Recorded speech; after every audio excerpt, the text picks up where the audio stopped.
I've got a question for you. What do you get if you cross a Triumph Bobber with a Triumph Tiger 800? Could it be the perfect retro-themed, off-roady, enduro-y adventure machine? No. If you just mush those two bikes together, it would be an absolute pile of poo. If you want to get these things right, if you want to make them look like that, you need to formulate the perfect team, give them all of the tools they need, let them do whatever they want, and the result is the Triumph 1200 Scrambler. Join us in a minute, we're going to take a ride.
It's been a long time coming, Scrambler 1200. We've waited years for it. We've seen the motor before in the Bobber and the Thruxton, but the guys at Triumph that I know on the development team have been working on this bike for a long time. The other thing they've been waiting for is for the market to align and for it to be ready for a bike like this. Lots of us consider the sports bike market to be the bread and butter of everything to do with motorbikes. But if you think about it, bikes like BMW's GS dictated that adventure bikes and the adventure bike market was probably a bigger place and a better place to be than the sports bike one. What we're looking at here is this merge in markets where maybe the Thruxton was retro bike plus sports bike equals Thruxton. This bike is retro bike plus adventure bike equals Scrambler 1200. And yes, I did actually say adventure bike. Chances are this will turn into a Clapham Common curb crusher. That's all they do. But this bike, that thing there, with those massive forks and those ginormous shocks, has got genuine adventure, go anywhere ability. So Scrambler 1200 comes in two flavors, XC and XE. The XE is the one that we're going to talk about the most. That's this one here, the massive, really boingy, long travel suspension, really cool thing. And the XC, just as cool, but a little bit smaller and easier to live with every day. And what are you living with? Well, dry, this bike is 207 kilos, has a 16-litre tank, near as damn it, 225 kilos. You've got 88 pounds-foot of torque, 81 horsepower, and a host of rider software, a host of things to help you enjoy your experience on this bike. I don't want to be that guy off YouTube that sprinkles rider software down his elbow because he's a massive weirdo, but this bike has been, somebody's done this over it. Cornering ABS, cornering traction control, a ridiculous TFT screen that houses everything, multiple riding modes, 5 on this I think, including Off-Road Pro, which turns all of your rider aids off, ABS, traction, all off, taking your life in your own hands. It's got stacks of stuff, LED lights everywhere, cruise control, heated grips, loads. It's got the lot. Other differences between XC and XE, E is the big one. The geometry is a little bit different as well. The suspension is longer travel in this bike, 25 centimeters of travel at both ends on the XE versus 20 centimeters on the C version. The swing arms are also different lengths. The XE has a slightly longer at 579 over the XC, which is 543, I think. The rake is different on the XE as well. It just makes things a little bit more extreme. It feels a little bit more like an enduro bike when you're on it. That's not just for looks, of course. It does have the ability to do everything that it looks like it should be able to do. It's a twin spring system on the back of the XE, so it's a progressive spring. We all know what they do. The coils are tighter at one end than they are at the other, and it kind of loads in a particular way. But to get that 25 centimeters of travel, they've added basically a spring on a spring, plus a piggyback shock. The off-road guy that took us out riding said we'd be hard pushed to tell the difference on this bike and a bike with a standard monoshock rear. Before we move on to the motor, let's just tick off the wheels and brakes. Brembo M50 calipers, it's a real high quality, high performance brake. So the Scrambler 1200 motor, what's going on with it? It is Thruxton and Bobber based, but there's a specific tune that's gone into the bike to suit the nature of what this bike does. Also, they've reduced, in fact, they've halved the throttle bodies. There's only one now, slightly smaller, which they've done in an effort to reduce the width of the bike across the frame in order to fit that sweet looking Scrambler exhaust that flows along the side of the bike. I'm not going to use the word iconic because it is what it is. If you think about Scramblers, you can see pipes running along the sideline of the bike. It was vital that this bike had those pipes in order to tick the Scrambler box. Much like other bikes in the Triumph range, Scrambler 1200 has a TFT dash. This is the first bike that Triumph has worked with Google Maps and GoPro with the new Hero 7. We've been using that thing the whole time on this launch. Now there's a turn-by-turn navigation system that TFT screen will house. It also has the capability with GoPro. You can mount your camera here but control it with all of the switchgear that the bike has. Very trick. It's the first time I've seen it on a bike. Just a few more numbers for you Carol Vorderman fans. 870mm seat height, 905mm from tip to tip. And if you take the mirrors off, the tallest part of the bike is 1.25 meters from the ground. Let me just bang on about this point a little bit more before we get stuck into the riding impression. The difference in seat height and general size and feeling in general, that's why I've said general three times now, between XC and XE is very, very different. The XE looks cool, but it's a big, big bike. If you're not ready to climb on a great big bike like that, maybe you're lacking the confidence or the leg height to deal with getting on and off something like this every day, start with the XC. C. Don't start with the E.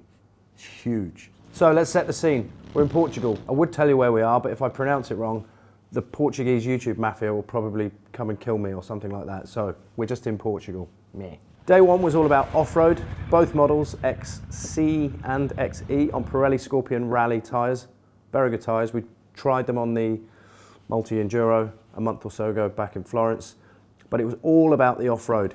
Big Enduro loop, maybe I think 40 or 50 kilometers with just tiny sections on the tarmac to link one off-road section to another. Also a motocross track that was loads of fun.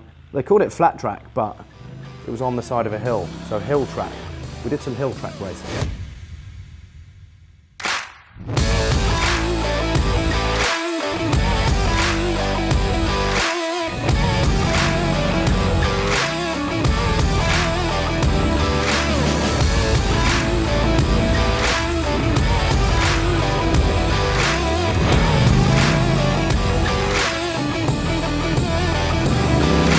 One of the questions that I'm sure some of you have got is about that exhaust, and does it impact or affect how you have to stand or sit when you're riding this bike? I can say now that it does. It definitely had an impact on how I was stood on this bike when I was stood up on the pegs on the Enduro loop. What I did to resolve it was very, very simple. If these are my feet and these are the pegs underneath, I just moved my foot a bit. Ta-da! Cram your feet in against the frame rails, against the chassis of the bike. You might feel that the exhaust is getting in the way. You'll also feel the heat, because it's an exhaust pipe, silly. They get hot. The Triumph wanted to ease us into the off-road day. So the first loop that we did, that one maybe 40 kilometers or whatever it wasn't particularly difficult. I would say that you could pretty much have taken almost any style of bike on that loop. But again, Triumph wanted to ease us into the day, and we did get to some kind of gnarly. My impression of how this bike feels and performs off-road matters to me a lot, and it probably matters to you as well. That's why you're here. Now, if you're looking at the footage of me riding off-road and you think, yeah, I'm about as good as him or I'm better than him, then maybe you might not feel that my opinion is relevant. But I know, we know, and Triumph knows that the mass market, they don't ride off-road. It's the same as those BMW GS guys. All they do is commute to and from work on these bikes. This thing and the XC, but in particular the XE, are incredibly capable bikes. Felipe Lopez is the development guy who worked on the suspension and various other parts of this and lots of other Triumphs. He's the Don off-road. He was absolutely flying on this thing, making it do things that I would struggle to do on a 6-day KTM. All the proper enduro bikes, he was able to do those things. I've seen that with my own eyes. If you were there, you would believe me. I know you're sat at home saying, it's a big, fat, 220 kilo hipster machine. It's not going to work off-road. Trust me, that XE flies off-road. You've got two options when it comes to rider modes, off-road and off-road pro. Unless you've got a race license in your back pocket, don't touch off-road pro until you have got your eye in with this bike. I made the mistake, I make a lot of them, I made the mistake on this bike of thinking, yeah, I've got this. Went from off-road to off-road pro. It turns all of the rider aids off, traction control and ABS. I wasn't so fussed about the brakes. But as soon as you turn the traction control off, bad things happen if you don't know what you're doing. In off-road, it gives you a little bit of slip. So you can come out of corners, gas it, look a tiny little bit sideways, yee, looking good, and then it keeps things in check and pulls you back in line. The bike just glides off-road, soaks up everything, but still provides you with loads of feel. So you can You can feel what's going on, you can change your line, you can make the bike do what you want it to do. And it's that kind of old adage of looking at a swan serenely gliding across a very, very calm lake. It looks like everything's fine, and underneath its legs are absolutely flat out, making it do what it needs to do. That's pretty much what this bike felt like. Very easy, very plush, very comfortable, but I have no doubt at all, underneath me, that swanky Showa suspension was doing boatloads of work, as was traction control, as was bits of the ABS and those Pirelli Scorpion Rally tyres. Just to summarise the off-road section, which would I go for? The XE straight away, not just because it looks cooler, it's a better performing bike in the dirt, I think, than the XC. And anyway, even if the XC was better, that looks cooler, so I'd say I want that one more.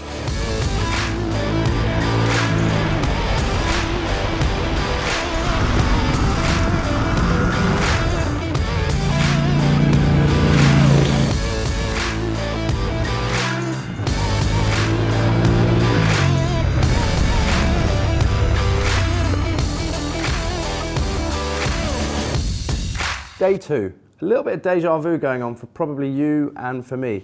It's another Triumph launch, another Triumph Scrambler launch in a foreign country, getting wet and moaning about the roads being wet.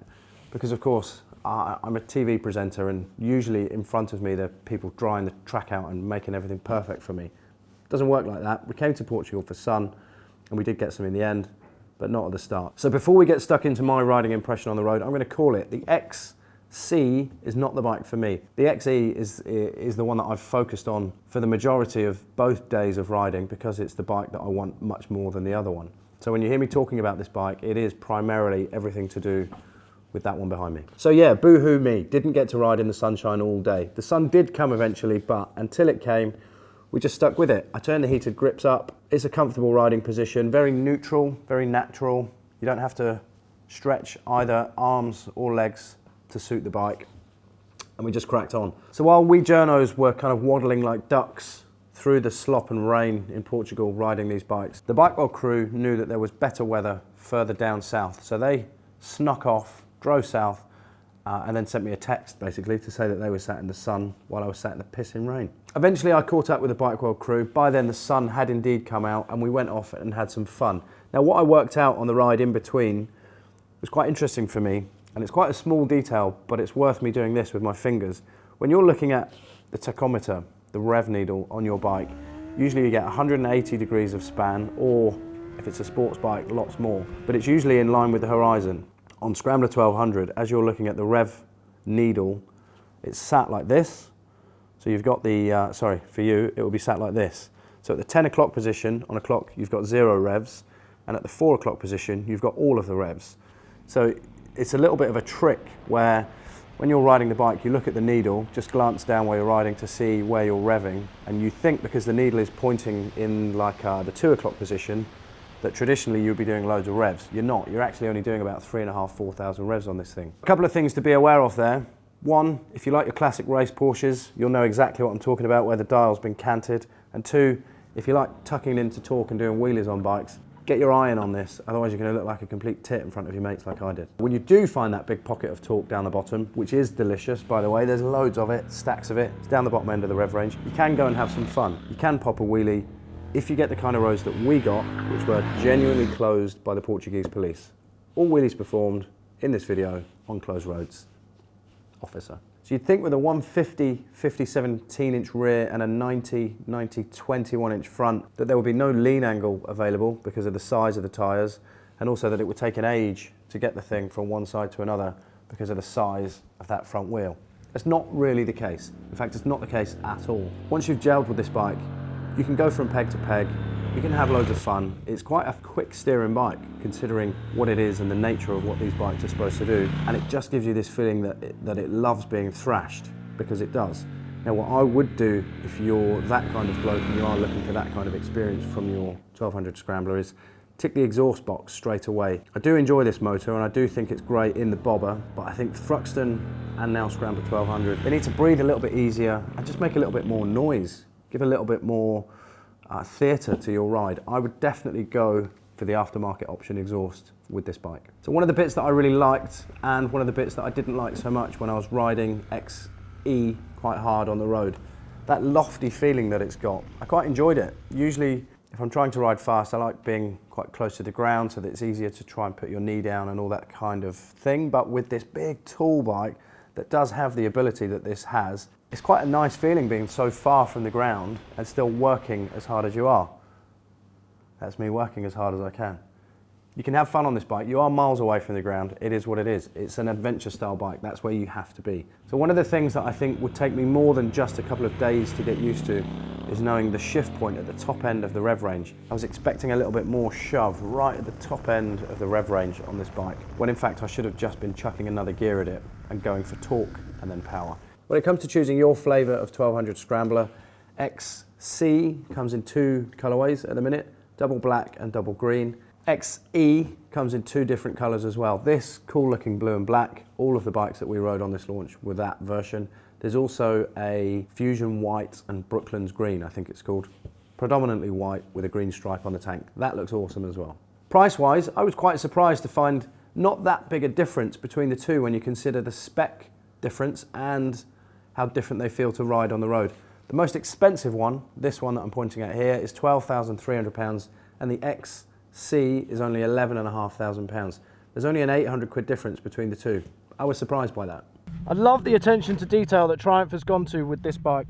You can actually personalise the TFT screen and stick your own name in it, so when you turn your bike off and on, you get your own special little greeting. I'm guessing this bike belongs to someone else though. Check this out.